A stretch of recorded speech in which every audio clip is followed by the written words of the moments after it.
So my refutation speech will be based off of Louis Rubalcaba's speech about cybersecurity.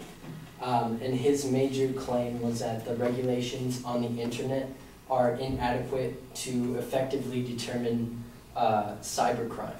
And my major claim is that the speech given by Louis on the argument of whether regulations on the internet are inadequate to effectively deter cybercrime was inadequate in itself.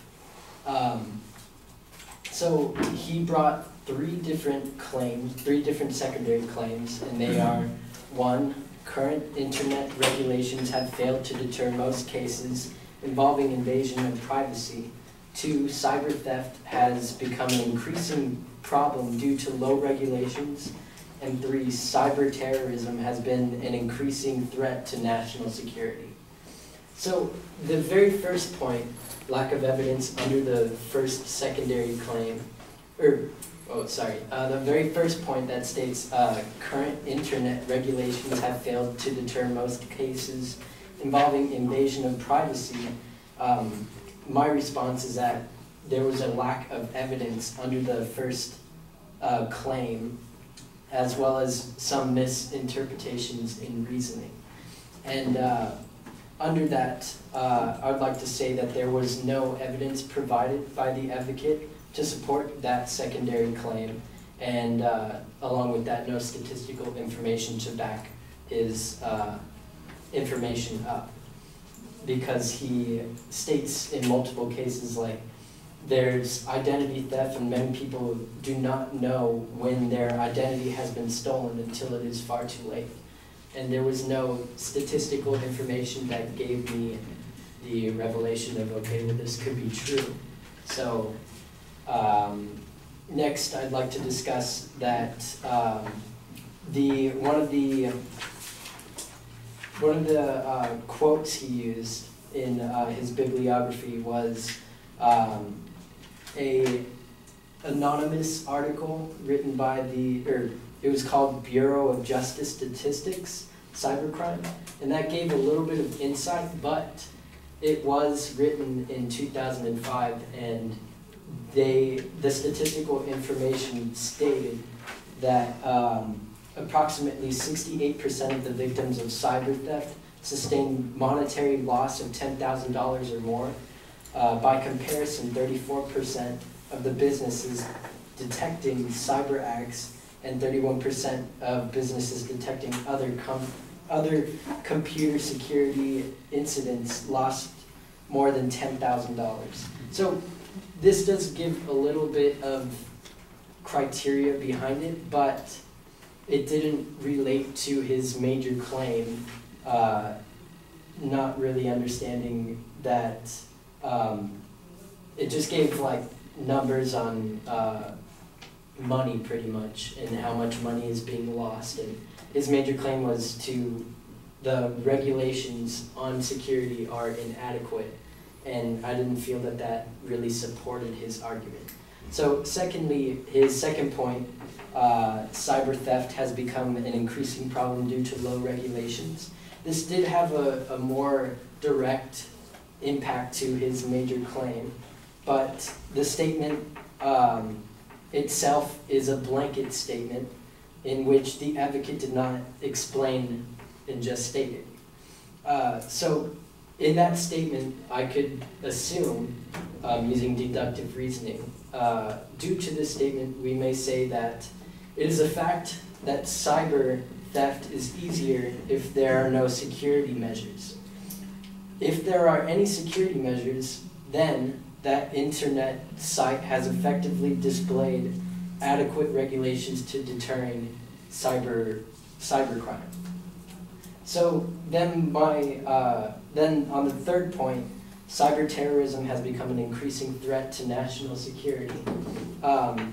He stated that a whole new aspect to cyber crime, cyber terrorism, and I didn't feel that the advocate supported, or the advocate what did I say? The cyber terrorism within itself is a whole other category, but does not connect to the major claim of this argument.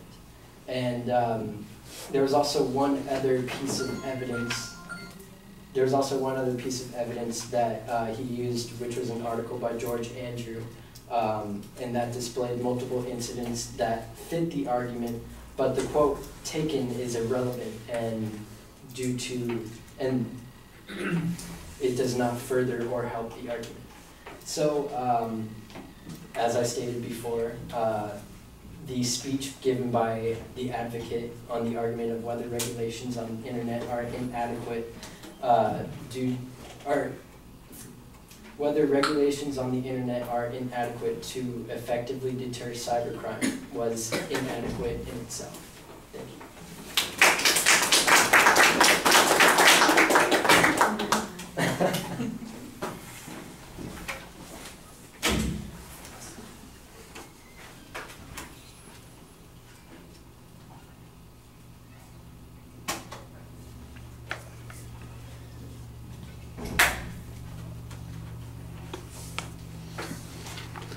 All right, well, at the beginning of the speech, you ID the subject, the main proposition, and then you kind of make a general argument that says the problem with the advocate's position is the adequacy of the proof. So I know what the general tone is that you're going to take toward the argument.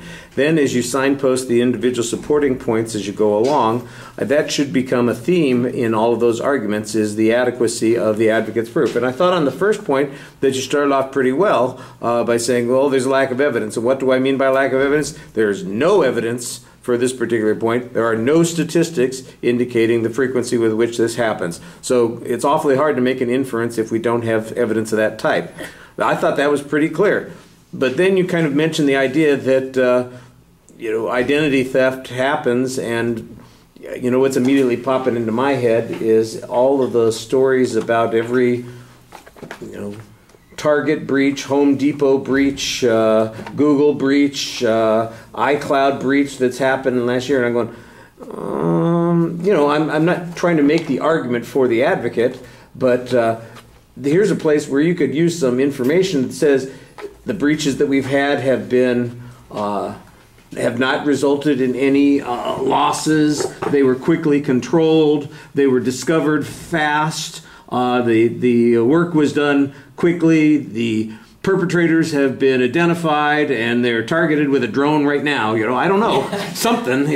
As it is, it just seems like you kind of mention it in passing, and it suddenly raises in the back of my head all this imaginary evidence that would support the advocate's point after you just went through the process of telling us that there was no evidence on that. So that's a little bit problematic. And then I think you have a reasonable challenge on the data that he does cite or that the advocate cited on this particular point. I don't remember if it was a man or woman, that said, it came from 2005. All right, well, that's almost a decade ago. Is there any evidence that shows that this is a continuing problem? Because if it was a problem in 2005, according to this data, we've ignored it for 9 years and apparently have gotten along pretty well. I think you need some affirmative evidence on your argument that says that we've been doing something about this. That just seems to be the thing that's missing here. It's not as if cybercrime gets ignored by people. Is it the regulation that's necessary, by the way, to fix this, or is it technology that's required to fix this? The people who engage in these practices of hacking commercial sites, of course, they have to spend a lot of time and energy doing so. They figure out ways to defeat the security measures of the commercial enterprises. But don't the commercial enterprises then do the same kind of thing? They return back and go through this whole process. It seems like you should be able to find some evidence that suggests that is in fact the case. You say regulation is the standard. Well, what regulation is missing? What regulation would have fixed this? I think you've got a very easy answer here. It says, look, the existence of crime does not prove the inability or the failure of a law. Just because somebody is murdered doesn't mean that we don't have laws against murder. Plenty of people violate the law. The question is, are we acting on those things forcefully enough? Do we have some way of stemming that? And that's when you ought to be presenting some information that says, look, we've done all kinds of things on this. I mean, there's federal legislation that's been passed. There was a big bill that was passed by Congress, I think, in 2011, Cybersecurity Crime Act or something. I can't even remember what the name of it was, but that would be something that you could point out. And by the way, that happened since 2005. Does the advocate then present any data subsequent to the changes in the regulations? Then I think you've got a good challenge to make on that particular point. Let's see. Your argument about on 3 that cyber terrorism doesn't apply, I'm not exactly sure why it doesn't apply. You just say it doesn't, and I think you need a better explanation of that. All right, I'm going to stop here because it's already been 10 minutes of my talking here.